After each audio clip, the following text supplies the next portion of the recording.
ਕੌਮੀ ਇਨਸਾਫ ਮੋਰਚੇ ਨੂੰ ਜੇਲ੍ਹ 'ਚ ਨਜ਼ਰਬੰਦ ਜਥੇਦਾਰ ਜਗਤਾਰ ਸਿੰਘ ਹਵਾਰਾ ਵੱਲੋਂ ਆਇਆ ਪੱਤਰ।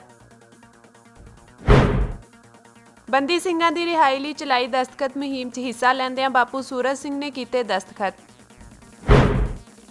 ਕੇਂਦਰੀ ਬਜਟ ਜਾਰੀ ਹੋਣ ਤੇ ਵੱਖ-ਵੱਖ ਪਾਰਟੀ ਆਗੂਆਂ ਦੇ ਆਏ ਪ੍ਰਤੀਕਰਮ। ਬੰਦੀ ਸਿੰਘਾਂ ਦੀ ਰਿਹਾਈ ਲਈ ਲੱਗੇ ਕੌਮੀ ਇਨਸਾਫ ਮੋਰਚੇ ਵੱਲੋਂ ਪ੍ਰੈਸ ਕਾਨਫਰੰਸ ਕਰਕੇ ਅੱਗੇ ਦੀ ਰਣਨੀਤੀ ਬਾਰੇ ਜਾਣਕਾਰੀ ਦਿੱਤੀ ਗਈ। ਇਸ ਮੌਕੇ ਮੋਰਚੇ ਦੇ ਪ੍ਰਬੰਧਕਾਂ ਨੇ ਜੇਲ੍ਹ 'ਚ ਨਜ਼ਰਬੰਦ ਜਥੇਦਾਰ ਜਗਤਾਰ ਸਿੰਘ ਹਵਾਰਾ ਵੱਲੋਂ ਆਏ ਪੱਤਰ ਨੂੰ ਪੜ੍ਹ ਕੇ ਸੁਣਾਇਆ, ਜਿਸ ਵਿੱਚ ਲਿਖਿਆ ਹੋਇਆ ਸੀ ਕਿ ਮੋਰਚੇ ਦੀ ਸਟੇਜ ਤੇ ਕੇਵਲ ਉਹਨਾਂ 4 ਮੰਗਾਂ ਨੂੰ ਲੈ ਕੇ ਹੀ ਗੱਲ ਕੀਤੀ ਜਾਵੇ ਜਿਨ੍ਹਾਂ ਲਈ ਮੋਰਚਾ ਲਾਇਆ ਗਿਆ ਹੈ ਅਤੇ ਕੋਈ ਹੋਰ ਮੰਗ ਜਾਂ ਫਾਲਤੂ ਦੀ ਹੁੱਲੜਬਾਜ਼ੀ ਤੋਂ ਗੁਰੇਜ਼ ਕੀਤਾ ਜਾਵੇ। ਮੈਂ ਕੱਲ ਉਹਨਾਂ ਨੂੰ ਮਿਲ ਕੇ ਆਇਆ ਜੀ।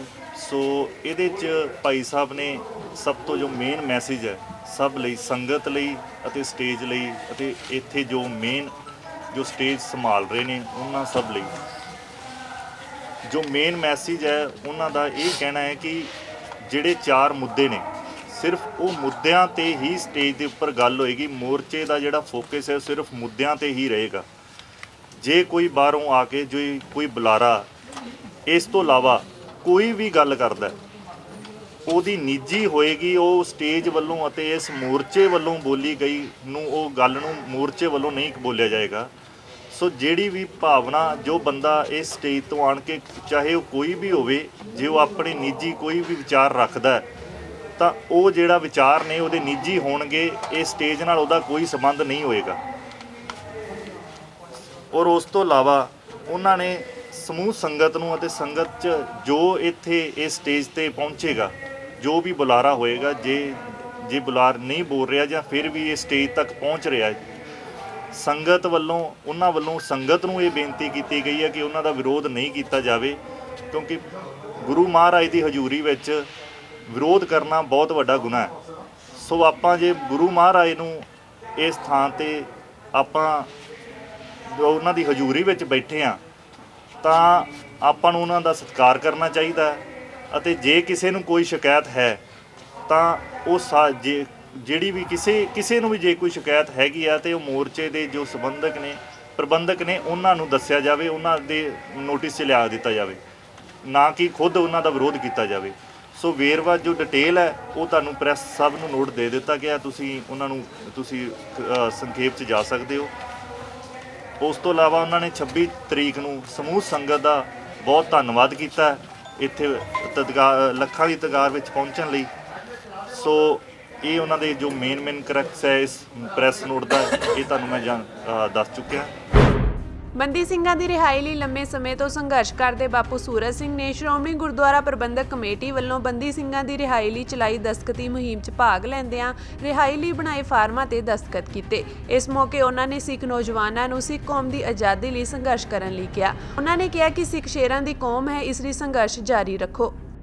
ਮੇਰਾ ਮਨ ਅੱਜ ਬਾਗੋ ਬਾਗ ਹੈ।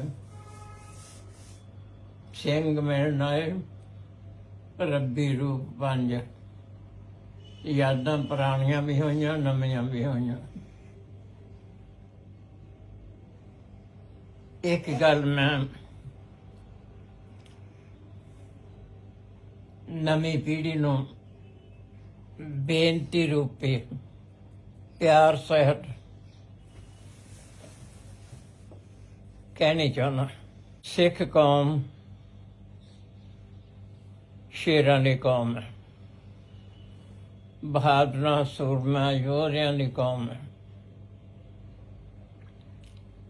ਬਾਬੇ ਨਾਨਕ ਤੋਂ ਲੈ ਕੇ ਦਸ਼ਮੇਸ਼ ਪਿਤਾ ਤੱਕ ਦੁਨੀਆ ਦੇ ਇਤਿਹਾਸ 'ਚ ਥਾਂ ਬਣਾਈ ਬੈਠੀ ਆ। ਇਹਨੂੰ ਅੰਗਰੇਜ਼ੀ 'ਚ ਕਹਿੰਦੇ ਚੈਰਿਟੀ ਬਿਗਨਸ ਐਟ ਹੋਮ। ਘਰੋਂ ਜੋ ਸਿੱਖਿਆ ਮਿਲਣੀ ਹੈ ਉਹ ਬਾਹਰ ਫੈਲਣੀ ਆ। ਆਉਣ ਵਾਲੀ ਜਵਾਨੀ ਨੂੰ, ਪੀੜ੍ਹੀ ਨੂੰ, ਜਿਹਦੇ ਲਈ ਮੈਂ ਇਹ 2 ਅੱਖਰ ਕਹਿਣ ਲੱਗਿਆ, ਸੂਰਮਿਓ ਯੋਧਿਓ ਬਹਾਦਰੋ, ਬੁੱਧੀਜੀਵੀਓ ਸਿਆਣਿਓ, ਕੌਮ ਨੂੰ ਸੰਭਾਲੋ। ਸਾਡਾ ਜਿਹੜਾ ਸਮਾਂ ਉਹ ਬੀਤ ਚੁੱਕਿਆ। ਨਾਮ ਸਿਮਰਨ ਦਸ਼ਮੇਸ਼ ਪਿਤਾ ਦੇ ਪੁੱਤਰ ਬਾਬੇ ਨਾਨਕ ਰੇਲਾ ਰੋਣ ਦਾ ਸਬੂਤ ਦਿਓ ਮੇਰੇ ਜਾਨੋ ਬੇਟਿਓ। ਕੌਮ ਨੂੰ ਆਜ਼ਾਦੀ ਵੱਲ ਵਧਾਓ, ਕਲੱਬਾਂ ਬਣਾਓ, ਟੀਮਾਂ ਬਣਾਓ, ਚੰਗੀਆਂ ਖੇਡਾਂ ਖੇਡੋ। ਜਿਹੜਾ ਖੇਡ ਦੇ ਮੈਦਾਨ 'ਚ ਜਿੱਦਣ ਸਿੱਖ ਗਿਆ ਨਾ, ਉਹ ਹਰ ਮੈਦਾਨ 'ਚ ਫਤਿਹ ਪਾਉਣ ਲੱਗ ਜੂ।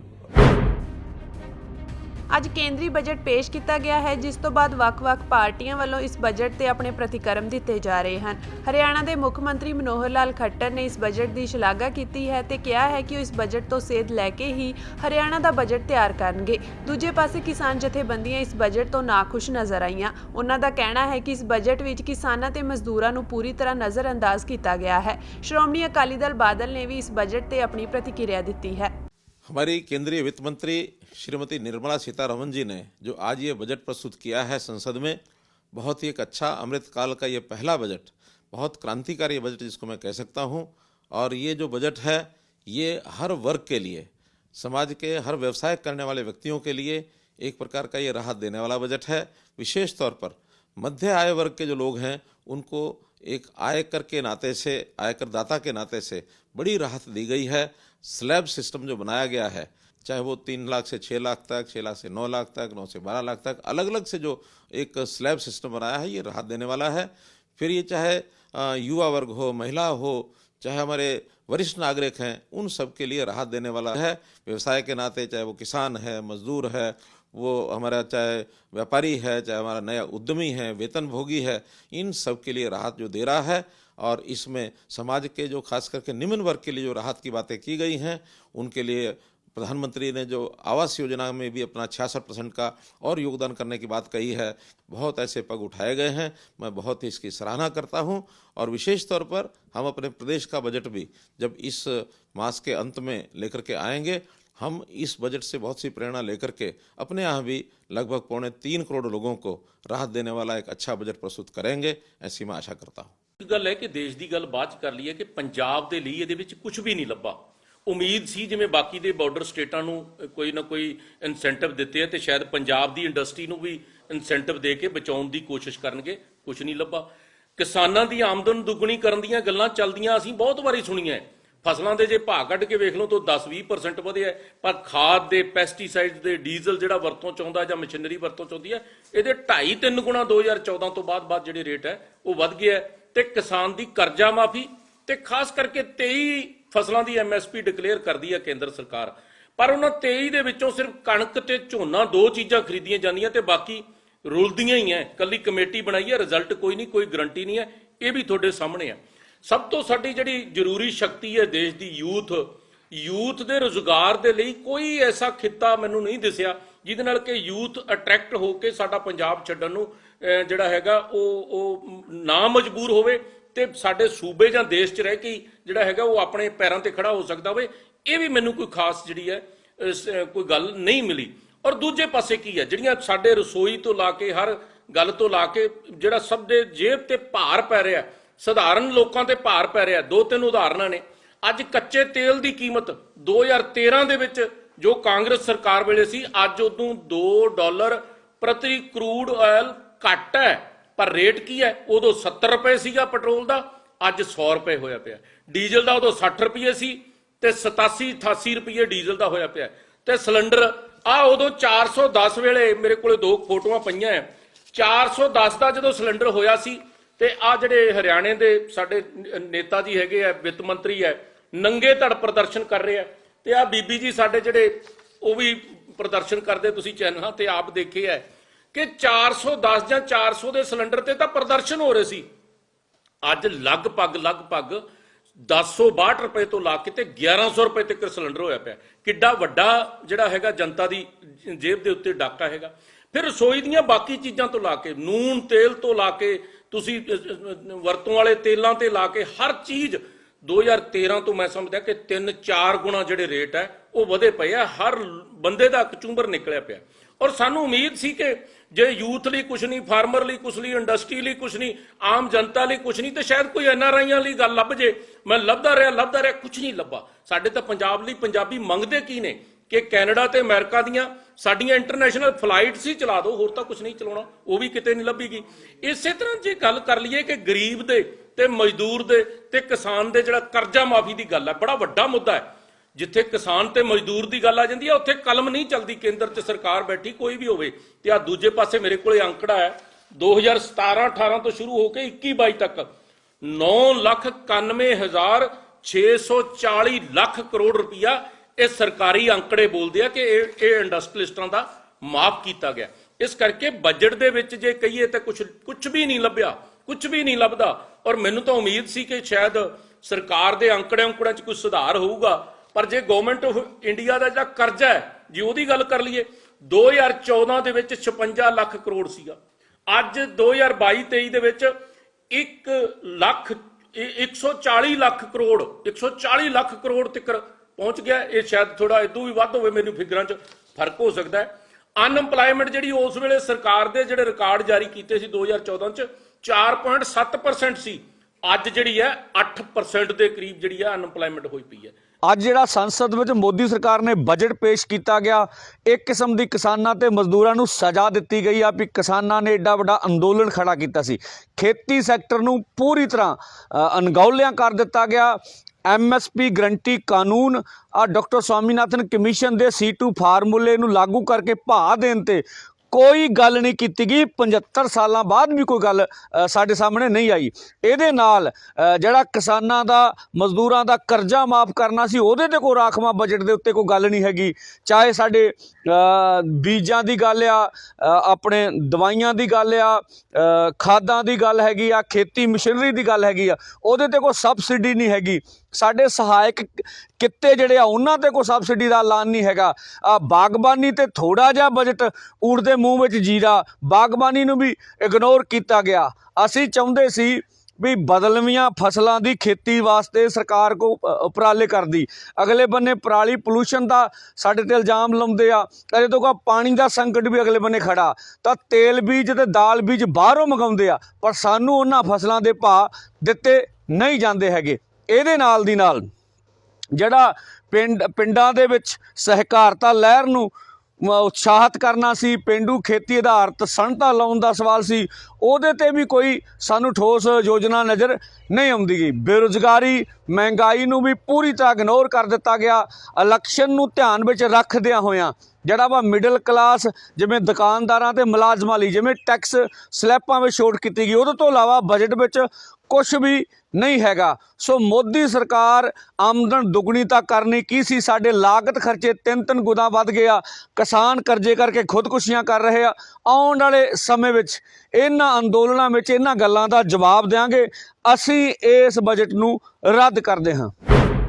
84 ਵਿੱਚ ਸਾਕਾ ਨੀਲਾ ਤਾਰਾ ਆਪਰੇਸ਼ਨ ਦੌਰਾਨ ਨਾ ਸਿਰਫ ਸ਼੍ਰੀ ਅਕਾਲ ਤਖਤ ਸਾਹਿਬ ਤੇ ਸਿੰਘਾਂ ਨੂੰ ਹੀ ਗੋਲੀਆਂ ਨਾਲ ਨਿਸ਼ਾਨਾ ਬਣਾਇਆ ਗਿਆ, ਬਲਕਿ ਫੌਜ ਨੇ ਉਹ ਖਜ਼ਾਨਾ ਵੀ ਲੁੱਟ ਲਿਆ ਜੋ ਅਨਮੋਲ ਹੈ ਅਤੇ ਜਿਸ ਦੀ ਕੀਮਤ ਪੂਰੀ ਦੁਨੀਆ ਦੀ ਦੌਲਤ ਵੀ ਨਹੀਂ ਲਗਾ ਸਕਦੀ ਹੈ। ਸਿੱਖਾਂ ਦੀ ਸਭ ਤੋਂ ਸਿਰਮੌਰ ਸੰਸਥਾ ਸ਼੍ਰੋਮਣੀ ਗੁਰਦੁਆਰਾ ਪ੍ਰਬੰਧਕ ਕਮੇਟੀ ਨਾ ਸਿਰਫ ਇਸ ਖਜ਼ਾਨੇ ਨੂੰ ਭੁੱਲ ਚੁੱਕੀ ਹੈ, ਬਲਕਿ ਵਿਸਾਰ ਵੀ ਚੁੱਕੀ ਹੈ। ਪਰ ਇਸ ਪੂਰੀ ਲੜਾਈ ਨੂੰ ਲੜਨ ਵਾਲੇ ਪਟੀਸ਼ਨਕਰਤਾ ਸਤਿੰਦਰ ਸਿੰਘ ਨੇ ਦੱਸਿਆ ਕਿ ਪੰਜਾਬ ਹਰਿਆਣਾ ਹਾਈ ਕੋਰਟ ਨੇ ਹੁਣ ਇਸ ਤੇ ਸਖਤੀ ਕਰਨ ਵੱਲ ਇਸ਼ਾਰਾ ਕੀਤਾ ਹੈ। ਸਿੱਖ ਰੈਫਰੈਂਸ ਲਾਇਬ੍ਰੇਰੀ, ਤੋਸ਼ਾਖਾਨਾ, ਕੇਂਦਰੀ ਸਿੱਖ ਅਜਾਇਬ ਘਰ, ਗੁਰੂ ਰਾਮਦਾਸ ਲਾਇਬ੍ਰੇਰੀ ਇਹ ਪੰਥ ਦਾ ਉਹ ਖਜ਼ਾਨਾ ਹੈ ਜਿਸ ਨੂੰ ਜੂਨ 1984 ਵਿੱਚ ਫੌਜ ਆਪਣੇ ਨਾਲ ਲੈ ਗਈ ਸੀ। ਲਾਇਬ੍ਰੇਰੀ ਜਿਸ ਵਿੱਚ ਸੈਂਕੜੇ ਹੱਥ ਲਿਖਤ ਪੁਰਾਤਨ ਗੁਰੂ ਗ੍ਰੰਥ ਸਾਹਿਬ ਤੇ ਹੋਰ ਗ੍ਰੰਥ ਪੋਥੀਆਂ, ਹੁਕਮਨਾਮੇ, ਸੋਨਾ, ਜਵਾਹਰਾਤ, ਪੇਂਟਿੰਗਾਂ ਅਤੇ ਅਮੋਲਕ ਵਸਤਾਂ ਪੂਰੀਆਂ ਵਾਪਸ ਨਹੀਂ ਮਿਲੀਆਂ ਸਨ। ਸਿਰਫ ਇੰਨਾ ਹੀ ਨਹੀਂ, 205 ਹੱਥ ਲਿਖਤ ਗੁਰੂ ਗ੍ਰੰਥ ਸਾਹਿਬ ਜੀ ਦੇ ਸਰੂਪਾਂ, ਹੁਕਮਨਾਮਿਆਂ, ਜਨਮ ਸਾਖੀਆਂ ਸ਼੍ਰੋਮਣੀ ਕਮੇਟੀ ਨੂੰ ਵਾਪਸ ਮਿਲਣ ਦੇ ਬਾਵਜੂਦ ਗਾਇਬ ਹੋ ਗਈਆਂ ਸਨ। ਸਤਿੰਦਰ ਸਿੰਘ ਵੱਲੋਂ ਪਾਈ ਗਈ ਪਟੀਸ਼ਨ ਵਿੱਚ ਭਾਰਤ ਸਰਕਾਰ, ਫੌਜ, CBI, ਸ਼੍ਰੋਮਣੀ ਸ਼੍ਰੋਮਣੀ ਕਮੇਟੀ ਪੰਜਾਬ ਸਰਕਾਰ ਸਮੇਤ 7 ਧਿਰਾਂ ਨੂੰ ਪਾਰਟੀ ਬਣਾਇਆ ਗਿਆ ਸੀ ਕਿਉਂਕਿ ਸਾਰਾ ਖਜ਼ਾਨਾ ਵਾਪਸ ਨਹੀਂ ਆਇਆ। ਇਸ ਲਈ ਚੀਫ ਜਸਟਿਸ ਨੇ 7 ਧਿਰਾਂ ਵਿੱਚੋਂ ਸਭ ਤੋਂ ਪਹਿਲਾਂ ਸ਼੍ਰੋਮਣੀ ਕਮੇਟੀ ਨੂੰ ਨੋਟਿਸ ਦਿੱਤਾ ਕਿ ਉਹ ਲਿਸਟਾਂ ਦੇਣ ਤੇ ਦੱਸਣ ਕਿ ਉਹਨਾਂ ਕੋਲ ਸਿੱਖ ਰੈਫਰੈਂਸ ਲਾਇਬ੍ਰੇਰੀ, ਸੈਂਟਰਲ ਸਿੱਖ ਮਿਊਜ਼ੀਅਮ, ਤੋਸ਼ਾਖਾਨਾ, ਗੁਰੂ ਰਾਮਦਾਸ ਲਾਇਬ੍ਰੇਰੀ ਵਿੱਚੋਂ ਕੀ ਵਾਪਸ ਆਇਆ। ਅਦਾਲਤ ਨੇ ਇਸ ਸਬੰਧ ਵਿੱਚ ਐਸਜੀਪੀਸੀ ਤੋਂ 4 ਸਵਾਲ ਪੁੱਛੇ ਸਨ ਕਿ ਜੂਨ 84 ਤੋਂ ਪਹਿਲਾਂ 31 ਮਈ ਤੱਕ ਉਹਨਾਂ ਕੋਲ ਕੀ ਸੀ, ਜੂਨ 84 ਤੋਂ ਬਾਅਦ ਵਿੱਚ ਕੀ ਬਚਿਆ, ਜੂਨ 84 ਤੋਂ ਬਾਅਦ ਵਿੱਚ ਕੀ ਵਾਪਸ ਆਇਆ ਅਤੇ ਜੋ ਜੂਨ 84 ਤੋਂ ਬਾਅਦ ਵਿੱਚ ਵਾਪਸ ਆਇਆ ਉਹ ਅੱਜ ਕਿੱਥੇ ਹੈ ਤੇ ਜੋ ਗਾਇਬ ਹੈ ਉਸ ਦੀ ਲਿਸਟਾਂ ਵੀ ਮੰਗੀਆਂ ਸਨ। 2019 ਵਿੱਚ ਅਦਾਲਤ ਨੇ ਐਸਜੀਪੀਸੀ ਤੋਂ ਆਪਰੇਸ਼ਨ ਬਲੂ ਸਟਾਰ ਦੌਰਾਨ ਗਾਇਬ ਵਸਤੂਆਂ ਦੀ ਲਿਸਟ ਮੰਗੀ ਸੀ, ਪਰ ਹੈਰਾਨੀ ਦੀ ਗੱਲ ਹੈ ਕਿ 2 ਸਾਲ ਬਾਅਦ ਵੀ ਸ਼੍ਰੋਮਣੀ ਕਮੇਟੀ ਜਵਾਬ ਦੇਣ ਲਈ ਹਾਜ਼ਰ ਨਹੀਂ ਹੋਈ। ਇਸ ਤੋਂ ਗੈਰ ਜ਼ਿੰਮੇਵਾਰਾਨਾ ਗੱਲ ਹੋਰ ਕੀ ਹੋ ਸਕਦੀ ਹੈ ਕਿ ਜਦੋਂ 2 ਸੁਣਵਾਈਆਂ ਦੌਰਾਨ ਸ਼੍ਰੋਮਣੀ ਕਮੇਟੀ ਦਾ ਵਕੀਲ ਪੇਸ਼ ਹੋਇਆ ਤਾਂ ਸਿਰਫ ਸਮਾਂ ਕੱਢਣ ਲਈ। ਹੁਣ ਜਦੋਂ 23 ਜਨਵਰੀ ਨੂੰ ਸ਼੍ਰੋਮਣੀ ਕਮੇਟੀ ਦਾ ਵਕੀਲ ਮੁੜ ਤੋਂ ਪੇਸ਼ ਹੋਇਆ ਤਾਂ ਉਸਨੇ ਕਿਹਾ ਕਿ ਜਵਾਬ ਤਿਆਰ ਹੈ, ਕੁਝ ਹੋਰ ਸਮੇਂ ਤੱਕ ਦਾਇਰ ਕੀਤਾ ਜਾਵੇਗਾ, ਜਿਸ ਦਾ ਪਟੀਸ਼ਨਕਰਤਾ ਸਤਿੰਦਰ ਸਿੰਘ ਦੇ ਵਕੀਲ ਅਤੇ ਸਰਕਾਰੀ ਵਕੀਲ ਨੇ ਵਿਰੋਧ ਕੀਤਾ ਅਤੇ ਅਪੀਲ ਕੀਤੀ ਕਿ ਇਸ ਨੂੰ ਸਮਾਬੰਧ ਕਰਕੇ ਸ਼੍ਰੋਮਣੀ ਕਮੇਟੀ ਦੇ ਜਨਰਲ ਸਕੱਤਰ ਨੂੰ ਨਿੱਜੀ ਤੌਰ ਤੇ ਤਲਬ ਕੀਤਾ ਜਾਵੇ, ਜਿਸ ਤੇ ਅਦਾਲਤ ਨੇ 27 ਅਪ੍ਰੈਲ ਅਗਲੀ ਤਰੀਕ ਪਾ ਦਿੱਤੀ। ਪਟੀਸ਼ਨਕਰਤਾ ਸਤਿੰਦਰ ਸਿੰਘ ਨੇ ਕਿਹਾ ਕਿ ਅਦਾਲਤ ਦੇ ਸਖਤ ਰੁਖ ਤੋਂ ਜਾਪਦਾ ਹੈ ਕਿ ਇਹ ਸ਼੍ਰੋਮਣੀ ਕਮੇਟੀ ਨੂੰ ਆਪਣਾ ਜਵਾਬ ਦਾਖਲ ਕਰਨ ਦਾ ਆਖਰੀ ਮੌਕਾ ਦਿੱਤਾ ਗਿਆ ਹੈ। ਸਿਰਫ ਇੰਨਾ ਹੀ ਨਹੀਂ, 2019 ਵਿੱਚ ਸੁਖਬੀਰ ਸਿੰਘ ਬਾਦਲ ਤੇ ਅਮਿਤ ਸ਼ਾਹ ਨੂੰ ਮੰਗ ਪੱਤਰ ਸੌਂਪਿਆ ਸੀ, ਜਿਸ ਤੇ ਗ੍ਰਹਿ ਮੰਤਰੀ ਨੇ ਗਾਇਬ ਖਜ਼ਾਨੇ ਦੀ ਲਿਸਟ ਮੰਗੀ ਸੀ ਜੋ ਹੁਣ ਤੱਕ ਨਹੀਂ ਦਿੱਤੀ ਗਈ ਹੈ। ਇਸ ਤੋਂ ਸਾਫ਼ ਜ਼ਾਹਿਰ ਹੁੰਦਾ ਹੈ ਕਿ ਐਸਜੀਪੀਸੀ ਨੇ ਹੁਣ ਤੱਕ ਸਿਰਫ ਇਸ ਤੇ ਸਿਆਸਤ ਕੀਤੀ ਹੈ, ਇਸ ਨੂੰ ਹੱਲ ਕਰਨ ਵਾਲੇ ਪਾਸੇ ਇੱਕ ਵੀ ਕਦਮ ਨਹੀਂ ਪੁੱਟਿਆ ਹੈ। ਚੰਗਾ ਇਹ ਹੋਵੇਗਾ ਕਿ ਸ਼੍ਰੋਮਣੀ ਕਮੇਟੀ ਵੱਲੋਂ ਸੰਬੰਧਿਤ ਅਧਿਕਾਰੀਆਂ ਦੀ ਜ਼ਿੰਮੇਵਾਰੀ ਤੈਅ ਕਰਕੇ ਸਖਤ ਕਾਰਵਾਈ ਕਰੇ। ਆਸਟਰੀਆ ਵਿੱਚ ਸਿੱਖ ਧਰਮ ਦੀ ਰਜਿਸਟ੍ਰੇਸ਼ਨ ਕਰਵਾਉਣ ਵਾਲੇ ਸਿੱਖ ਨੌਜਵਾਨਾਂ ਨੂੰ ਅੱਜ ਸ਼੍ਰੀ ਅਕਾਲ ਤਖਤ ਸਾਹਿਬ ਦੇ ਜਥੇਦਾਰ ਗਿਆਨੀ ਹਰਪ੍ਰੀਤ ਸਿੰਘ ਵੱਲੋਂ ਸਨਮਾਨਿਤ ਕੀਤਾ ਗਿਆ। ਸਿੱਖ ਧਰਮ ਰਜਿਸਟਰਡ ਕਮੇਟੀ ਆਸਟਰੀਆ ਦੇ ਮੁੱਖ ਆਗੂ ਹਰਮਨ ਸਿੰਘ ਨੇ ਦੱਸਿਆ ਕਿ ਆਸਟਰੀਆ ਸਿੱਖ ਧਰਮ ਨੂੰ ਰਜਿਸਟਰਡ ਕਰਨ ਵਾਲਾ ਯੂਰਪ ਦਾ ਪਹਿਲਾ ਦੇਸ਼ ਹੈ, ਜਿੱਥੇ ਹੁਣ ਸਿੱਖ ਬੱਚਿਆਂ ਦੇ ਜਨਮ ਦੇ ਪ੍ਰਮਾਣ ਪੱਤਰ ਵਿੱਚ ਸਿੱਖੀ ਨੂੰ ਧਰਮ ਵਜੋਂ ਲਿਖਿਆ ਜਾ ਰਿਹਾ ਹੈ। ਉਹਨਾਂ ਦੱਸਿਆ ਕਿ ਇਸ ਕਾਰਜ ਲਈ ਸ਼੍ਰੋਮਣੀ ਕਮੇਟੀ ਦਾ ਵਿਸ਼ੇਸ਼ ਯੋਗਦਾਨ ਰਿਹਾ ਹੈ, ਕਿਉਂਕਿ ਲੋੜੀਂਦੇ ਦਸਤਾਵੇਜ਼ ਸ਼੍ਰੋਮਣੀ ਕਮੇਟੀ ਮੈਂਬਰ ਭਾਈ ਗੁਰਬਖਸ਼ ਸਿੰਘ ਖਾਲਸਾ ਦੇ ਸਹਿਯੋਗ ਨਾਲ ਸ਼੍ਰੋਮਣੀ ਕਮੇਟੀ ਵੱਲੋਂ ਮੁਹੱਈਆ ਕਰਵਾਏ ਗਏ ਹਨ। ਉਹਨਾਂ ਦੱਸਿਆ ਕਿ ਆਸਟਰੀਆ ਅੰਦਰ ਵਸਦੇ ਸਿੱਖਾਂ ਦੇ ਮਾਮਲਿਆਂ ਪ੍ਰਤੀ ਉਹਨਾਂ ਦੀ ਜਥੇਬੰਦੀ ਨਿਰੰਤਰ ਕੰਮ ਕਰ ਰਹੀ ਹੈ। ਉਹਨਾਂ ਦੀ ਜਥੇਬੰਦੀ ਦਾ ਮਨੋਰਥ ਸਿੱਖੀ ਨੂੰ ਦੇਸ਼ ਅੰਦਰ ਪਰਿਭਾਸ਼ਿਤ ਕਰਨਾ ਹੈ ਅਤੇ ਇਸ ਸੰਬੰਧੀ ਉੱਥੋਂ ਦੇ ਮੂਲ ਲੋਕਾਂ ਨਾਲ ਵਿਚਾਰ ਵਟਾਂਦਰਾ ਕੀਤਾ ਜਾਂਦਾ ਹੈ। ਉਹਨਾਂ ਨੇ ਸ਼੍ਰੀ ਅਕਾਲ ਤਖਤ ਦੇ ਜਥੇਦਾਰ ਅਤੇ ਸ਼੍ਰੋਮਣੀ ਕਮੇਟੀ ਦੇ ਅਹੁਦੇਦਾਰਾਂ ਦਾ ਸਨਮਾਨ ਅਤੇ ਸਹਿਯੋਗ ਦੇਣ ਲਈ ਧੰਨਵਾਦ ਕੀਤਾ। ਜੀ, ਜਿਵੇਂ ਕਿ ਆਪ ਜੀ ਨੇ ਕਹਿ ਹੀ ਦਿੱਤਾ ਕਿ ਇਹ ਯੂਰਪ ਦਾ ਪਹਿਲਾ ਦੇਸ਼ ਹੈ ਆਸਟਰੀਆ, ਜਿੱਥੇ ਕਿ ਸਿੱਖ ਧਰਮ ਰਜਿਸਟਰ ਕਰਾਇਆ ਗਿਆ। ਸੋ ਸਾਲ ਕੁ ਪਹਿਲਾਂ ਉੱਥੇ ਸਾਰੀ ਸੰਗਤ ਨੇ ਮਿਲ ਕੇ ਸਿੱਖ ਧਰਮ ਨੂੰ ਰਜਿਸਟਰ ਕਰਾਇਆ, ਖਾਸ ਕਰਕੇ ਯੂਥ ਨੇ, ਤੇ ਉਸ ਦੇ ਨਾਲ ਸਾਨੂੰ ਕਾਫੀ ਫਾਇਦੇ ਹੋਏ। ਲਾਈਕ ਜਿਵੇਂ ਕਿ ਉੱਥੇ ਜਿਹੜੇ ਸਰਟੀਫਿਕੇਟ ਮਿਲਦੇ ਆ ਸਕੂਲ 'ਚ, ਉੱਥੇ ਸਿੱਖ ਲਿਖਿਆ ਜਾਂਦਾ ਉੱਪਰ, ਤੇ ਆਪਾਂ ਨੂੰ ਹੋਰ ਵੀ ਜਿੱਦਾਂ ਕਿ ਸਿੱਖ ਕਮਿਊਨਿਟੀ ਉਹ ਜਾਣਨ ਲੱਗ ਗਈ ਕਿ ਸਿੱਖ ਇੱਥੇ ਹੈਗੇ ਨੇ, ਹੁਣ ਸਰਕਾਰ ਵਜੋਂ ਜਾਣਨ ਲੱਗ ਗਏ, ਓਫੀਸ਼ੀਅਲੀ ਹੋ ਗਿਆ ਕਿ ਉੱਥੇ ਸਿੱਖ ਹਨ। ਯਤਨ SGO ਨੇ ਬਹੁਤ ਵਾਹਿਗੁਰੂ ਦੀ ਕਿਰਪਾ ਨਾਲ ਚੜ੍ਹਦੀ ਕਲਾ ਨਾਲ ਕੀਤੇ ਨੇ, ਤੇ ਉੱਥੇ ਬੱਚਿਆਂ ਦਾ ਉੱਥੇ ਪ੍ਰਚਾਰ ਵੀ ਕਰਾਇਆ ਜਾਂਦਾ, ਖਾਸ ਕਰ ਬੱਚਿਆਂ ਨੂੰ ਮੁੱਖ ਰੱਖ ਕੇ, ਉਹਨਾਂ ਨੂੰ ਲੈ ਕੇ ਕਿ ਕਿਉਂਕਿ ਉਹ ਸਾਡਾ ਫਿਊਚਰ ਨੇ, ਉਹਨਾਂ ਲਈ ਉੱਥੇ ਕਾਫੀ ਯਤਨ ਕੀਤੇ ਜਾਂਦੇ ਨੇ। ਲਾਈਕ ਉੱਥੇ ਗੁਰਮਤਿ ਕੈਂਪ ਲਾਏ ਜਾਂਦੇ ਨੇ, ਤੇ ਹਾਂਜੀ ਉੱਥੇ ਹੁਣ ਪਿੱਛੇ ਹੁਣੇ ਹੀ ਇੱਕ ਕੀਰਤਨ ਕੰਪੀਟੀਸ਼ਨ ਹੋਇਆ ਰਾਗ ਦਰਬਾਰ, ਤੇ ਉਹ ਵੀ ਚੜ੍ਹਦੀ ਕਲਾ ਨਾਲ ਬਹੁਤ ਵਧੀਆ ਵਾਹਿਗੁਰੂ ਦੀ ਕਿਰਪਾ ਨਾਲ ਹੋ ਗਿਆ। ਤੇ ਇਸੇ ਤਰ੍ਹਾਂ ਹੀ ਵਾਹਿਗੁਰੂ ਦੀ ਕਿਰਪਾ ਨਾਲ SGO ਯੋਗਦਾਨ ਇੱਦਾਂ ਹੀ ਕਰਦੀ ਰਹੇਗੀ ਬੱਚਿਆਂ ਲਈ ਤੇ ਨਾਲੇ ਸਾਰੀ ਸਿੱਖ ਸੰਗਤ ਲਈ। ਤੇ ਆਪਾਂ ਕਕਾਰ ਪਾ ਸਕਦੇ ਹਾਂ, ਕਿਰਪਾਨ ਜੋ ਹੈ ਉਹ ਥੱਲਿਓਂ ਦੀ ਪਾਉਣੀ ਪੈਂਦੀ ਹੈ, ਪਰ ਪਾ ਸਕਦੇ ਹਾਂ ਆਪਾਂ ਕਿਰਪਾਨ। ਸਾਡੇ ਜਿਹੜੇ ਸੰਵਿਧਾਨ ਹੈ ਉਹਦੇ ਵਿੱਚ ਲਿਖਿਆ, ਤੇ ਉਹਨਾਂ ਨੇ ਐਕਸੈਪਟ ਕੀਤਾ ਇਹ ਚੀਜ਼ ਨੂੰ। ਸੋ SGO ਦਾ ਇੱਕ ਹੋਰ ਮੇਨ ਜੋ ਕੰਮ ਹੈ ਉਹ ਹੈ ਕਿ ਜਿਹੜੀ ਸਿੱਖੀ ਹੈ ਉਹ ਬਾਹਰ ਲੈ ਕੇ ਜਾਣੀ, ਗੋਰਿਆਂ ਤੱਕ ਲੈ ਕੇ ਜਾਣੀ। ਇੱਕ ਮਿਨਿਸਟਰੀ ਲੈਵਲ ਤੇ SGO ਨੇ ਗੱਲ ਕਰਨੀ, ਉਹਨਾਂ ਸਰਕਾਰ ਨਾਲ ਗੱਲ ਕਰਨੀ, ਉਹ ਵੀ SGO ਦਾ ਇੱਕ ਮੇਨ ਕੰਮ ਹੈ। ਤੇ ਨਾਲੇ ਜੋ ਕਿ ਸਾਰੇ ਸਿੱਖ ਹਨ ਆਸਟਰੀਆ ਵਾਈਡ, ਉਹ SGO ਤੱਕ ਕੋਈ ਵੀ ਪ੍ਰੋਬਲਮ ਲੈ ਕੇ ਆ ਸਕਦੇ ਨੇ, ਤੇ ਉਹਨਾਂ ਦੀ ਪ੍ਰੋਬਲਮ ਨੂੰ ਸੁਣਿਆ ਜਾਏਗਾ ਤੇ ਉਹ ਸੋਲਵ ਕੀਤਾ ਜਾਏਗਾ। SGO ਦੀ ਸਭ ਬੈਸਟ ਕੋਸ਼ਿਸ਼ ਰਹਿੰਦੀ ਹੈ, ਤੇ ਆਪਾਂ SGPC ਤੇ ਅਕਾਲ ਤਖਤ ਦਾ ਬਹੁਤ ਦਿਲੋਂ ਧੰਨਵਾਦ ਕਰਦੇ ਹਾਂ, ਅਤੇ ਭਾਈ ਗੁਰਬਖਸ਼ ਸਿੰਘ ਜੀ ਦਾ ਬਹੁਤ ਦਿਲੋਂ ਧੰਨਵਾਦ ਕਰਦੇ ਹਾਂ ਕਿ ਇਹ ਸਾਡੇ ਨਾਲ ਰਹੇ ਹਨ। ਜੋ ਵੀ ਆਪਾਂ ਸ਼ੁਰੂ ਤੋਂ ਕੀਤਾ, ਇਹਨਾਂ ਨੇ ਸਾਨੂੰ ਪ੍ਰੋਵਾਈਡ ਵੀ ਚੀਜ਼ਾਂ ਕਰਕੇ ਦਿੱਤੀਆਂ ਹਨ, ਤੇ ਸਭ ਕੁਝ ਇਹਨਾਂ ਨੇ ਬਹੁਤ ਸਾਡਾ ਸਾਥ ਦਿੱਤਾ ਹੈ। ਇਹ ਜਿਹੜੇ ਬੱਚੇ ਨੇ, ਇਹਨਾਂ ਨੇ ਜਦੋਂ ਇਸ ਗੱਲ ਲਈ ਉਪਰਾਲਾ ਸ਼ੁਰੂ ਕੀਤਾ, ਤੇ ਇਹਨਾਂ ਨੇ ਮੇਰੇ ਨਾਲ ਸੰਪਰਕ ਕੀਤਾ ਕਿ ਅਸੀਂ ਜਿਹੜਾ ਧਰਮ ਹੈ ਰਜਿਸਟਰਡ ਕਰਾਉਣਾ, ਉਹ ਲਈ ਸਾਨੂੰ ਜੋ ਡਾਕੂਮੈਂਟ ਚਾਹੀਦੇ ਸੀਗੇ, ਉਚੇਚੇ ਤੌਰ 'ਤੇ ਸ਼੍ਰੋਮਣੀ ਗੁਰਦੁਆਰਾ ਪ੍ਰਬੰਧਕ ਕਮੇਟੀ, ਜਿਹਦੇ ਵਿੱਚ ਸਿੱਖ ਧਰਮ ਦੀ ਪਰਿਭਾਸ਼ਾ ਬਾਰੇ ਜਾਂ ਸਿੱਖ ਧਰਮ ਦੇ ਕਕਾਰਾਂ ਬਾਰੇ, ਸਿੱਖ ਧਰਮ ਦੇ ਸਿਧਾਂਤਾਂ ਬਾਰੇ, ਉਹ ਸਾਰੀਆਂ ਗੱਲਾਂ ਸੀਗੀਆਂ। ਫਿਰ ਅਸੀਂ ਇਹਨਾਂ ਨੂੰ ਉਹ ਜਿਹੜੀਆਂ ਪ੍ਰੋਵਾਈਡ ਕਰਾਈਆਂ, ਤੇ ਇਹਨਾਂ ਨੇ ਉਹ ਡਾਕੂਮੈਂਟ ਜਿਹੜੇ ਆਪਣੇ ਨਾਲ ਲਾਏ, ਤੇ ਇਹਨਾਂ ਦੇ ਇਸ ਉਪਰਾਲੇ ਸਦਕਾ ਮੈਂ ਸਮਝਦਾ ਕਿ ਜਿਹੜਾ ਉੱਥੇ ਸਾਡੇ ਸਿੱਖ ਹੈਗੇ ਨੇ, ਕਿਉਂਕਿ ਵੈਸੇ ਤਾਂ ਆਪਾਂ ਸਾਰੇ ਕਿਰਪਾਨ ਪਾ ਸਕਦੇ ਆ, ਬਟ ਜੇ ਕਿਤੇ ਉਹਨਾਂ ਦੇ ਪੁਲਿਸ ਦੇ ਇਸ ਧਿਆਨ 'ਚ ਨਾ ਹੋਵੇ ਕਿ ਕਿਰਪਾਨ ਕੀ ਹੈ, ਤੇ ਉਹ ਕਈ ਵਾਰ ਉਹਨੂੰ ਹਥਿਆਰ ਸਮਝ ਕੇ ਕਿਸੇ ਨੂੰ ਜਿਹੜਾ ਹੈਗਾ ਉਹ ਪਨਿਸ਼ਮੈਂਟ ਵੀ ਦੇ ਸਕਦੀ ਸੀ, ਕੋਈ ਪਰਚਾ ਵੀ ਰਜਿਸਟਰ ਕਰ ਸਕਦੀ ਸੀ। ਪਰ ਇਹਨਾਂ ਦੇ ਉਪਰਾਲੇ ਸਦਕਾ ਇਹ ਜਿਹੜਾ ਸੰਭਵ ਹੋ ਸਕਿਆ। ਤੇ ਆਉਣ ਵਾਲੇ ਸਮੇਂ ਵਿੱਚ ਵੀ ਅੱਜ ਚੇਚੇ ਤੌਰ ਤੇ ਜਥੇਦਾਰ ਸ੍ਰੀ ਅਕਾਲ ਤਖਤ ਸਾਹਿਬ ਗਿਆਨੀ ਹਰਪ੍ਰੀਤ ਸਿੰਘ ਜੀ ਉਹਨਾਂ ਨੂੰ ਮਿਲ ਕੇ ਆਇਆ, ਤੇ ਉਹਨਾਂ ਨੂੰ ਵੀ ਆਪਣੇ ਜਿਹੜੀ ਕਾਰਜ ਦੇ ਬਾਰੇ ਹੈਗਾ ਸਾਰੀ ਜਾਣਕਾਰੀ ਦਿੱਤੀ ਆ। ਤੇ ਹੁਣ ਇਹਨਾਂ ਦਾ ਜਿਹੜਾ ਉੱਥੇ ਧਰਮ ਦੇ ਵਿੱਚ ਇੱਕ ਜਿਹੜੀ ਖਾਸ ਗੱਲ ਹੈਗੀ ਗੁਰੂ ਗ੍ਰੰਥ ਸਾਹਿਬ ਮਹਾਰਾਜ ਦੇ ਸਰੂਪ ਬਾਰੇ, ਵੀ ਜਿਹੜਾ ਗੁਰੂ ਗ੍ਰੰਥ ਸਾਹਿਬ ਜੀ ਦੇ ਸਰੂਪ ਹੈਗੇ ਆ ਉਹ ਕਿਸ ਤਰ੍ਹਾਂ ਨਾਲ ਰੱਖੇ ਜਾ ਸਕਦੇ ਆ, ਉਸ ਬਾਰੇ ਵੀ, ਕਿਉਂਕਿ ਇਹਨਾਂ ਦੀ ਕੋਸ਼ਿਸ਼ ਹੈ ਕਿ ਉਸ ਚੀਜ਼ ਨੂੰ ਵੀ ਅਸੀਂ ਕਾਨੂੰਨ ਦੇ ਦਾਇਰੇ 'ਚ ਲੈ ਕੇ ਆਈਏ। ਕਿਉਂਕਿ ਜੇ ਕੱਲ੍ਹ ਨੂੰ ਉੱਥੇ ਵੀ ਕੋਈ ਇਹੋ ਜਿਹੀ ਘਟਨਾ ਵਾਪਰਦੀ ਹੈਗੀ ਆ, ਕਿਉਂਕਿ ਆਮ ਤੌਰ ਦੇ ਉੱਤੇ ਉੱਥੇ ਇਹੀ ਲਾਇਆ ਕਿ ਜਿਹੜੀ ਚੀਜ਼ ਕਿਸੇ ਕੋਲ ਆ ਉਹਦੀ ਪ੍ਰਾਪਰਟੀ ਹੈਗਾ, ਤੇ ਇਸ ਕਰਕੇ ਇਹਨਾਂ ਨੂੰ ਸਿੰਘ ਸਾਹਿਬ ਨੇ ਉਚੇਚੇ ਤੌਰ ਦੇ ਉੱਤੇ ਅੱਜ ਕਿਹਾ ਕਿ ਤੁਸੀਂ ਇਸ ਚੀਜ਼ ਨੂੰ, ਕਿ ਅਸੀਂ ਗੁਰੂ ਗ੍ਰੰਥ ਸਾਹਿਬ ਦੀ ਪ੍ਰਾਪਰਟੀ ਆ, ਨਾ ਕਿ ਗੁਰੂ ਗ੍ਰੰਥ ਸਾਹਿਬ ਜਿਹੜੇ ਉਹ ਸਾਡੀ ਕਿਸੇ ਦੀ ਪਰਸਨਲ ਪ੍ਰਾਪਰਟੀ ਹੈਗੀ ਆ। ਸੋ ਅੱਜ ਇਹ ਮਿਲ ਕੇ ਆਏ ਨੇ, ਸਿੰਘ ਸਾਹਿਬ ਨੇ ਇਹਨਾਂ ਨੂੰ ਸਨਮਾਨਿਤ ਵੀ ਕੀਤਾ, ਤੇ ਆਸ ਕਰਦੇ ਹਾਂ ਕਿ ਕਿਉਂਕਿ ਨੌਜਵਾਨ ਬਹੁਤ ਵੱਡੀ ਗਿਣਤੀ 'ਚ ਨੇ, ਸਾਰੇ ਯੂਥ ਨੇ, ਔਰ ਇਹ ਵੀ ਇਸ ਗੱਲ ਹੀ ਇਹ ਸੁਹਿਰਦ ਨੇ ਕਿ ਅਸੀਂ ਸ੍ਰੀ ਅਕਾਲ ਤਖਤ ਸਾਹਿਬ ਨੂੰ ਸਮਰਪਿਤ ਹਾਂ, ਔਰ ਸ਼੍ਰੋਮਣੀ ਗੁਰਦੁਆਰਾ ਪ੍ਰਬੰਧਕ ਕਮੇਟੀ ਨਾਲ ਰਲ ਕੇ ਜਿਹੜਾ ਹੈਗਾ ਅਸੀਂ ਉਹ ਉੱਥੇ ਯੂਰਪ ਦੇ ਵਿੱਚ ਜਿਹੜਾ ਕੰਮ ਕਰਨਾ ਚਾਹੁੰਦੇ ਹਾਂ। ਕਿਉਂਕਿ ਜੇ ਸੰਸਥਾ ਅੱਜ ਆਸਟਰੀਆ ਵਿੱਚ ਰਜਿਸਟਰਡ ਹੋਈ ਆ, ਤੇ ਆਉਣ ਵਾਲੇ ਟਾਈਮ ਦੇ ਵਿੱਚ ਇਹਨਾਂ ਦੇ ਬਿਹਾਫ ਉੱਤੇ ਬਾਕੀ ਕੰਟਰੀਆਂ ਵਿੱਚ ਵੀ ਜਿਹੜਾ ਹੈਗਾ ਮੈਂ ਸਮਝਦਾ ਕਿ ਉਹਨਾਂ ਨੂੰ ਬਹੁਤ ਵੱਡੀ ਜਿਹੜੀ ਇਸ ਵਿੱਚ ਉਹਨਾਂ ਨੂੰ ਰਿਲੈਕਸੇਸ਼ਨ ਮਿਲ ਸਕਦੀ ਹੈਗੀ, ਉਹਨਾਂ ਨੂੰ ਵੀ ਸਹੂਲਤ ਮਿਲ ਸਕਦੀ ਹੈਗੀ। 3 ਫਰਵਰੀ ਨੂੰ ਲੱਗਣ ਵਾਲਾ ਮੋਰਚਾ ਮੁਲਤਵੀ ਕਰ ਦਿੱਤਾ ਗਿਆ ਹੈ। ਇਸ ਦੀ ਜਾਣਕਾਰੀ ਕਿਸਾਨ ਆਗੂ ਬਲਵੀਰ ਸਿੰਘ ਰਾਜੇਵਾਲ ਨੇ ਦਿੱਤੀ ਹੈ। 3 ਫਰਵਰੀ ਨੂੰ ਚੰਡੀਗੜ੍ਹ ਵਿਖੇ ਪੱਕਾ ਮੋਰਚਾ ਲਗਾਉਣ ਦੀ ਤਿਆਰੀ ਕਰ ਰਹੀਆਂ ਕਿਸਾਨ ਜਥੇਬੰਦੀਆਂ ਨੇ ਬਲਵੀਰ ਸਿੰਘ ਰਾਜੇਵਾਲ ਦੀ ਪ੍ਰਧਾਨਗੀ ਹੇਠ ਹੋਈ ਮੀਟਿੰਗ ਦੌਰਾਨ ਕੌਮੀ ਇਨਸਾਫ ਮੋਰਚਾ ਵੱਲੋਂ ਪਹਿਲਾਂ ਹੀ ਲਗਾਏ ਗਏ ਧਰਨੇ ਨੂੰ ਦੇਖਦਿਆਂ 3 ਫਰਵਰੀ ਨੂੰ ਚੰਡੀਗੜ੍ਹ ਵਿਖੇ ਲਗਾਏ ਜਾਣ ਵਾਲੇ ਧਰਨੇ ਨੂੰ ਮੁਲਤਵੀ ਕਰਨ ਦਾ ਐਲਾਨ ਕੀਤਾ ਹੈ।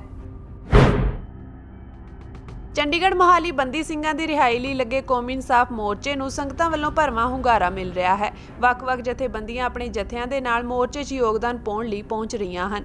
ਹੁਣ ਕਿਸਾਨ ਮਜ਼ਦੂਰ ਸੰਘਰਸ਼ ਕਮੇਟੀ ਦਾ ਵੀ ਇੱਕ ਵੱਡਾ ਜਥਾ ਇਨਸਾਫ ਮੋਰਚੇ 'ਚ ਪਹੁੰਚ ਰਿਹਾ ਹੈ। ਮੋਰਚੇ ਨੇ ਵੀ ਪ੍ਰੈਸ ਕਾਨਫਰੰਸ ਦੌਰਾਨ ਕਿਸਾਨ ਮਜ਼ਦੂਰ ਸੰਘਰਸ਼ ਕਮੇਟੀ ਦਾ ਧੰਨਵਾਦ ਕੀਤਾ। ਕਿਸਾਨ ਆਗੂ ਸਰਵਣ ਸਿੰਘ ਪੰਧੇਰ ਨੇ ਇਸ ਬਾਰੇ ਜਾਣਕਾਰੀ ਸਾਂਝੀ ਕੀਤੀ ਹੈ।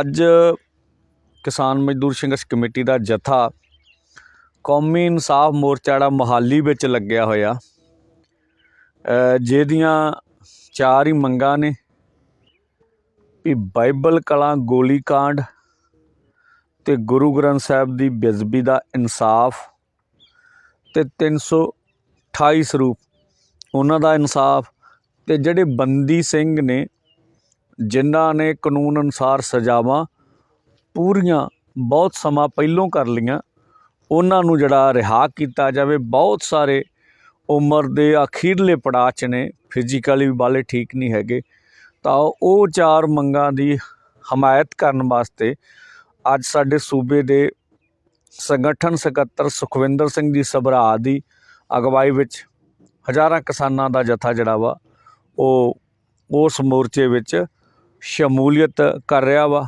ਬਿਆਸ ਤੋਂ ਚੱਲਣਾ ਇਹ ਜਥਾ, ਚੱਲ ਪਿਆ ਹੋਊ 9:30-10 ਵਜੇ ਇਹ PAP ਇਕੱਠਾ ਹੋ ਕੇ ਅਗਲਾ ਦੁਆਬੇ ਨੂੰ ਲਊਗਾ, ਤੇ ਜਿਹੜੇ ਕੋ ਮਾਲਵੇ ਦੇ ਜਾਂ ਗੁਰਦਾਸਪੁਰ ਏਰੀਆ ਅੱਗੇ ਜਾਣਾ, ਫਿਰ ਅੱਗੇ ਜਾ ਕੇ ਰੋਪੜ ਟਿੱਬੀ ਸਾਹਿਬ ਜਾਂ ਉਦੋਂ ਅੱਗੇ ਨਿਹੰਗਾ ਸਿੰਘਾਂ ਦਾ ਗੁਰਦੁਆਰਾ, ਉੱਥੇ ਇਕੱਠੇ ਹੋ ਕੇ ਆਪਾਂ ਸਾਰਿਆਂ ਨੇ ਰਲ ਕੇ ਜਾਣਾ। ਸੋ ਅੱਜ ਇਹਦੇ ਲਈ ਜਥੇਬੰਦੀ ਵੱਡਾ ਜਥਾ ਹਮਾਇਤ ਕਰਨ ਲਈ ਭੇਜ ਰਹੀ ਆ। ਆਮਦਨ ਕਰ ਵਿਭਾਗ ਦੀਆਂ ਟੀਮਾਂ ਨੇ ਅੱਜ 6 ਤੋਂ 7 ਥਾਵਾਂ ਤੇ ਗਿਰਜਾਘਰਾਂ ਤੇ ਪਾਦਰੀਆਂ ਦੇ ਠਿਕਾਣਿਆਂ ਤੇ ਲਗਾਤਾਰ ਦੂਜੇ ਦਿਨ ਛਾਪੇ ਜਾਰੀ ਰੱਖੇ। ਵਿਭਾਗ ਨੇ ਮੰਗਲਵਾਰ ਸ਼ਾਮ ਤੱਕ 2 ਕਰੋੜ ਰੁਪਏ ਜ਼ਬਤ ਕਰ ਲਏ ਸਨ। ਆਮਦਨ ਕਰ ਵਿਭਾਗ ਨੇ ਮੰਗਲਵਾਰ ਨੂੰ ਜਲੰਧਰ ਦੇ 2 ਪਾਦਰੀਆਂ ਦੇ ਠਿਕਾਣਿਆਂ ਤੇ ਛਾਪਾ ਮਾਰਿਆ ਸੀ। ਪਿਛਲੇ ਦਿਨੀ ਦਿੱਲੀ ਸਿੱਖ ਗੁਰਦੁਆਰਾ ਪ੍ਰਬੰਧਕ ਕਮੇਟੀ ਦੇ ਅਧੀਨ ਆਉਂਦੇ ਇੱਕ ਸਕੂਲ ਵਿੱਚ ਬੱਚਿਆਂ ਕੋਲੋਂ ਮੂਰਤੀ ਪੂਜਾ ਕਰਵਾਉਣ ਦਾ ਮਾਮਲਾ ਸਾਹਮਣੇ ਆਇਆ ਸੀ। ਇਸ ਤੋਂ ਬਾਅਦ ਦਿੱਲੀ ਕਮੇਟੀ ਵੱਲੋਂ ਐਕਸ਼ਨ ਲੈਂਦਿਆਂ ਸਕੂਲ ਦੇ ਪ੍ਰਬੰਧਕਾਂ ਨਾਲ ਮੀਟਿੰਗ ਕੀਤੀ ਗਈ ਹੈ। ਤੁਸੀਂ ਦੱਸੋ ਜੀ ਇਹ ਵਾਕਿਆ ਕਿਵੇਂ ਹੋਇਆ, ਕਿਹਨੇ ਅਲਾਉ ਕੀਤਾ, ਕਿਸ ਤਰ੍ਹਾਂ ਆਇਆ? ਅਸੀਂ ਤੁਹਾਡੇ ਕੋਲ ਪੁੱਛਣ ਆਏ ਹਾਂ, ਦੱਸਣ ਤੁਹਾਨੂੰ ਥੋੜ੍ਹੀ ਆਏ ਹਾਂ। ਹਾਂਜੀ ਸਰ, ਇਨਕੁਆਇਰੀ ਸ਼ੁਰੂ ਕਰ ਦਿੱਤੀ ਗਈ ਹੈ। ਇਹ 25 ਦੀ ਗੱਲ ਹੈ। ਬਾਕੀ ਜਿੰਨਾ ਵੀ ਚੀਜ਼ਾਂ ਹੈ ਸਰ, ਅਸੀਂ ਅਜੇ ਇਨਕੁਆਇਰ ਕਰ ਰਹੇ ਹਾਂ। ਰਿਪੋਰਟ ਜਿਸ ਤਰ੍ਹਾਂ ਸਬਮਿਟ ਹੋਏਗੀ ਤੁਹਾਨੂੰ ਸਭ ਨੂੰ ਪਤਾ ਲੱਗ ਜਾਏਗਾ। ਦੇਖੋ ਤੁਸੀਂ ਇਨਕੁਆਇਰੀ ਜਿਹੜੀ ਅੱਜ ਤੱਕ ਕੀਤੀ ਹੈ ਨਾ, ਸਰ ਉਹ ਕੀਤੀ ਇੱਕ ਮਿੰਟ ਹਾਂਜੀ ਸਰ, ਉਹ ਕੀਤੀ ਹੈਗੀ ਬਈ ਇਹਦੀ ਅਪਾਇੰਟਮੈਂਟ ਕਿਸ ਕੀਤੀ ਹੈ, ਇਹਨੂੰ ਤਰੱਕੀ ਕਿਸ, ਪ੍ਰਮੋਸ਼ਨ ਕਿਸ ਕੀਤੀ ਹੈ, ਕਿਧਰੇ ਸਰਨਾਮ ਫਸਦਾ, ਮਨਜੀਤ ਸਿੰਘ ਫਸਦਾ, ਉਹ ਇਨਕੁਆਇਰੀ ਕੀਤੀ ਹੈ ਤੁਸੀਂ ਇਸ ਵਕਤ ਤੱਕ? ਸਰ ਅਜੇ ਇਨਕੁਆਇਰੀ ਪੂਰੀ ਨਹੀਂ ਹੋਈ, ਅਜੇ ਰਿਪੋਰਟ ਸਬਮਿਟ ਨਹੀਂ ਹੋਈ। ਦੇਖੋ ਮੇਰੀ ਗੱਲ ਸੁਣੋ, ਹਾਂਜੀ ਸਰ। ਇਹ 26 ਤਰੀਕ ਹੈ, 25 ਤਰੀਕ ਹੈ, ਹਾਂਜੀ ਸਰ। ਸਾਨੂੰ ਇਹਦੇ ਨਾਲ ਲੈਣਾ ਦੇਣਾ ਨਹੀਂ ਹੈ। ਘਟਨਾ ਹੋਈ ਹੈ, ਜਾਂ ਤੇ ਤੁਸੀਂ ਬੁਲਾ ਲਓ ਉਹਨਾਂ ਨੂੰ, ਟੈਲੀਫੋਨਾ ਕਰ ਲਓ। ਜੇ ਉਹਨਾਂ ਨੇ ਇੱਥੇ ਅਖੰਡ ਪਾਠ ਰਖਾ ਕੇ ਪਛਤਾਵਾ ਦਿਵਸ ਮਨਾਉਣਾ ਹੈ, ਅਸੀਂ ਉੱਠਾਂਗੇ, ਨਹੀਂ ਤੇ ਬੈਠੇ ਰਹਾਂਗੇ। ਸਭ ਤੋਂ ਪਹਿਲੀ ਗੱਲ ਕਿ ਇਸ ਗੱਲ ਨੂੰ ਜਿਸ ਤਰੀਕੇ ਦੇ ਨਾਲ ਉਛਾਲਿਆ ਜਾ ਰਿਹਾ ਹੈ, ਬੇਲੋੜੀ ਗੱਲ ਹੈ, ਕਿਉਂਕਿ ਇਹ ਜਿਹੜੀ ਟੀਚਰ ਨੇ ਉੱਥੇ ਕੰਮ ਕੀਤਾ ਸਰਸਵਤੀ ਪੂਜਾ, ਅਸੀਂ ਆਪ ਸਮਝਦੇ ਹਾਂ ਕਿ ਗੁਰੂ ਹਰਕ੍ਰਿਸ਼ਨ ਪਬਲਿਕ ਸਕੂਲਾਂ 'ਚ ਇਹ ਕੰਮ ਨਹੀਂ ਹੋਣਾ ਚਾਹੀਦਾ, ਮਗਰ ਉਹ ਟੀਚਰ ਦਾ ਤੁਸੀਂ ਬੈਕਗਰਾਉਂਡ ਦੇਖੋ। ਪਿਛਲੇ 29 ਸਾਲਾਂ ਤੋਂ ਸਕੂਲ ਦੇ ਵਿੱਚ ਪੜ੍ਹਾ ਰਹੀ ਹੈ, ਔਰ ਪਿਛਲੇ ਕਈ ਦਹਾਕਿਆਂ ਤੋਂ ਕਹਿ ਸਕਦੇ ਹਾਂ ਅਸੀਂ, 2 ਦਹਾਕੇ ਤੋਂ ਜਾਂ ਜਿਸ ਦਿਨ ਤੋਂ ਆਈ ਹੈ ਉਸ ਦਿਨ ਤੋਂ ਟੀਚਰ ਕਹਿ ਰਹੀ ਹੈ ਜੀ ਕਿ ਮੈਂ ਇਹ ਇੱਥੇ ਪਹਿਲੇ ਕੈਲੰਡਰ ਰੱਖਿਆ ਹੋਇਆ ਸੀ, ਔਰ ਫਿਰ ਉਸ ਤੋਂ ਬਾਅਦ ਮੈਂ ਇੱਥੇ ਮੂਰਤੀ ਲਿਆਏ ਹੋਏ, ਮੈਨੂੰ ਕਈ ਸਾਲ ਹੋ ਗਏ ਨੇ ਜਿੱਥੇ ਮੈਂ ਹਰ ਸਾਲ ਇਹਦੀ ਪ੍ਰੋਗਰਾਮ ਕਰਦੀ ਹਾਂ। ਇਸ ਸਾਲ ਇਹਦੇ ਉੱਤੇ ਬੇਵਜ੍ਹਾ ਬੇਲੋੜਾ ਇਹਨੂੰ ਪ੍ਰੋਪੋਗੰਡਾ ਇੰਨਾ ਉਛਾਲਿਆ ਗਿਆ। ਮੈਂ ਸਮਝਦਾ ਕਿ ਇਹਦੇ 'ਚ ਨਮੋਸ਼ੀ ਹੁੰਦੀ ਹੈ ਕਿ ਕੌਮ ਦੇ ਇੰਨੇ ਵੱਡੇ ਮਸਲੇ ਛੱਡ ਕੇ ਲੋਕ ਇਹੋ ਜਿਹੀਆਂ ਗੱਲਾਂ ਦੇ ਉੱਤੇ ਪੈਂਦੇ ਨੇ। ਜਿਹੜੀ ਟੀਚਰ ਆਪ ਐਕਸੈਪਟ ਕਰ ਰਹੀ ਹੈ ਕਿ ਇਹ ਮੈਂ ਕਿਸੇ ਦੀ ਇਜਾਜ਼ਤ ਨਹੀਂ ਲਈ, ਨਾ ਮੈਂ ਪ੍ਰਿੰਸੀਪਲ ਦੀ ਇਜਾਜ਼ਤ ਲਈ, ਨਾ ਮੈਂ ਐਚਐਮ ਦੇ ਨੌਲੇਜ 'ਚ ਪਾਇਆ, ਨਾ ਮੈਂ ਕਿਸੇ ਮੈਨੇਜਮੈਂਟ ਦੇ ਗੱਲ, ਇਹਨੂੰ ਕਿਸੇ ਮੈਨੇਜਮੈਂਟ ਦੇ ਨਾਲ ਜੋੜਨਾ ਮੈਂ ਸਮਝਦਾ ਇਸ ਤੋਂ ਹਾਸੋਹੀਨ ਔਰ ਬਚਕਾਨੀਆਂ ਗੱਲਾਂ ਨਹੀਂ ਹੋ ਸਕਦੀਆਂ, ਸਿਰਫ ਕਮੇਟੀ ਨੂੰ ਬਦਨਾਮ ਕਰਨ ਵਾਸਤੇ।